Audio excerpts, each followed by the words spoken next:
सबा ने आज सुबह भी अलार्म बजने से पहले ही आंखें खोल दी। अलार्म 5:15 का था, लेकिन उसका दिमाग अपने टाइम से पहले ही एक्टिव हो जाता था। किचन का काम, टिफिन तैयार करना, यूनिफॉर्म्स प्रेस करना, सब कुछ मशीन की तरह चलता था। लेकिन इस मशीन के पीछे एक दिल था जो हर दिन कुछ और चाहने लगा था।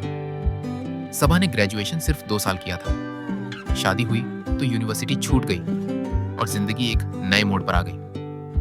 शादी के बाद पढ़ाई का क्या करना है, सब कहते थे। उस वक्त सबा ने चुप रहना सीख लिया था।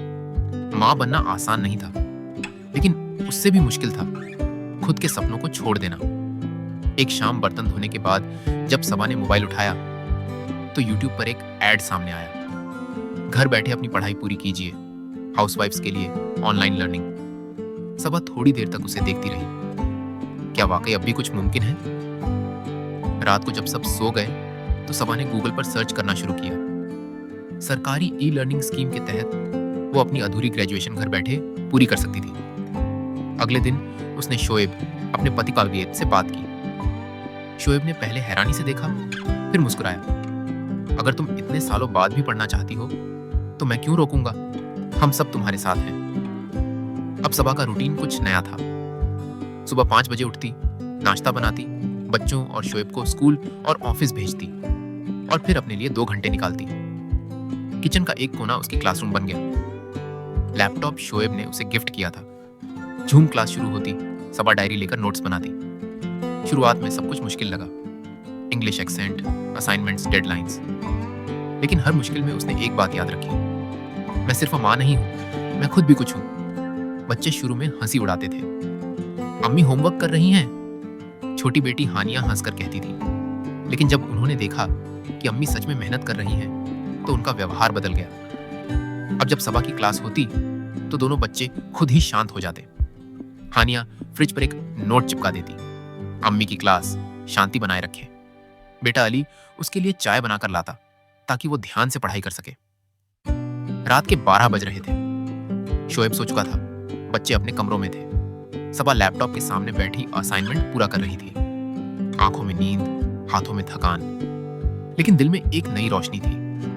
कभी कभी वह स्क्रीन पर अपनी परछाई देखती और सोचती, 10 साल पहले मैं कौन थी और अब कौन हूं। उसने अपने हाथों की लकीरें देखी।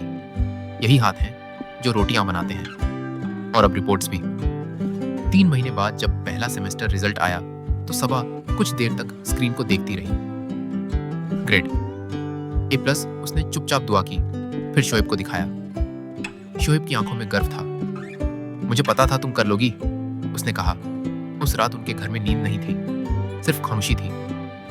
फाइनल एग्जाम आ गए थे। सबा ने हर असाइनमेंट समय पर दिया था। अब उसके प्रोफेसर भी उसकी तारीफ करते थे। वह समय की पाबंद थी, लिखने में तेज और सबसे बढ़कर मेहनती। एग्जाम के दिन उसने पहले से ही घर का सारा काम निपटा दिया।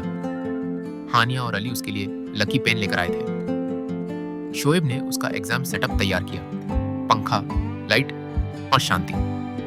जब उसने आखिरी पेपर सबमिट किया तो एक ऐसी संतुष्टि महसूस हुई जो किसी भी घर के काम में कभी नहीं मिली थी।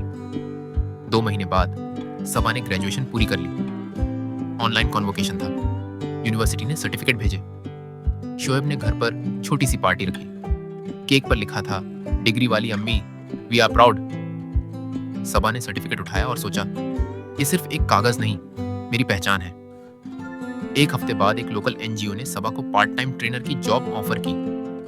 अब वह उन महिलाओं को गाइड करती है जो अपनी पढ़ाई वापस शुरू करना चाहती हैं। हर क्लास में वह सिर्फ सब्जेक्ट नहीं पढ़ाती, वह सिखाती है खुद से प्यार कैसे करें। सबा के लिए सफलता का मतलब अब सिर्फ अपनी डिग्री नहीं, बल्कि औरों के लिए रास्ता बनाना है। सबा की कहानी कोई फिल्म नहीं, बल्कि हर उस माँ की कहानी है जिनके सपने रसोई के धुएं में खो जाते हैं।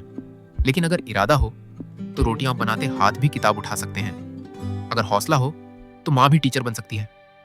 और अगर साथ हो तो हर घर से एक सबा निकल सकती है।